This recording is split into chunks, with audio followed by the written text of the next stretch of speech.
রাত 12:40, শিয়ালদা লোকালের শেষ কামরায় রাহুল ছাড়া আর মাত্র একজন যাত্রী বসেছিল।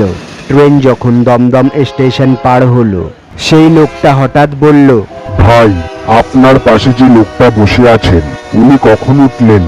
রাহুল অবাক হয়ে পাশে তাকালো, কারণ তার পাশের সিট তো এতক্ষণ খালি ছিল, কিন্তু এখন সেখানে একজন মধ্যবয়স্ক লোক বসে আছে।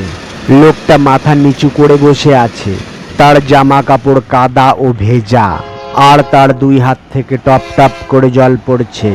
রাহুল ভয়ে জিজ্ঞাসা করলো, আপনি কখন উঠলেন? লোকটা ধীরে ধীরে মাথা তুলল, তার চোখ দুটো অস্বাভাবিক ফ্যাকাশে।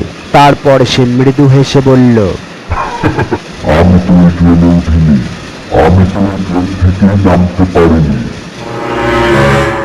ঠিক সেই মুহূর্তে পুরো কামরার লাইট নিভে গেল, আর ট্রেনের স্পিকারে কড়কড়ে আওয়াজ ভেসে এলো, পরবর্তী স্টেশন মৃত্যু। রাহুলের বুকের ভেতরটা কেঁপে উঠল। সে তাড়াতাড়ি মোবাইলের টর্চ জ্বালালো। আলো পড়তেই দেখলো তার পাশের সিট খালি, ভেজা লোকটা নেই, কিন্তু সিটের উপর কাদা মাখা একটা পুরনো ট্রেনের টিকিট পড়ে আছে। টিকিটের তারিখ 17 জুলাই 2010। পরদিন সকালে রেল লাইনের পাশে একটা পুরনো সংবাদপত্র পাওয়া গেল।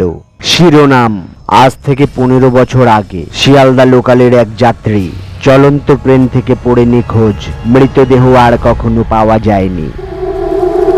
সংবাদপত্রের ছবিটা দেখে রাহুলের বুক কেঁপে উঠল, কারণ ছবির লোকটাই গত রাতে তার পাশে বসেছিল।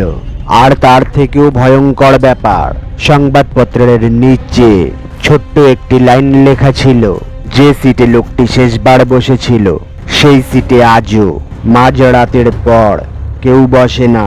রাহুল ধীরে ধীরে নিজের হাতে ধরা টিকিটের দিকে তাকালো, কারণ তার হাতে থাকা টিকিটের নম্বর আর সংবাদপত্রে ছাপা টিকিটের নম্বর একই ছিল। সেই রাতের পর রাহুল আর কোনোদিন শিয়ালদহের শেষ লোকালে ওঠেনি। কিন্তু আজও নাকি রাত 12:40 শেষ লোকালের সেই সিটে একজন ভেজা মানুষ বসে থাকে।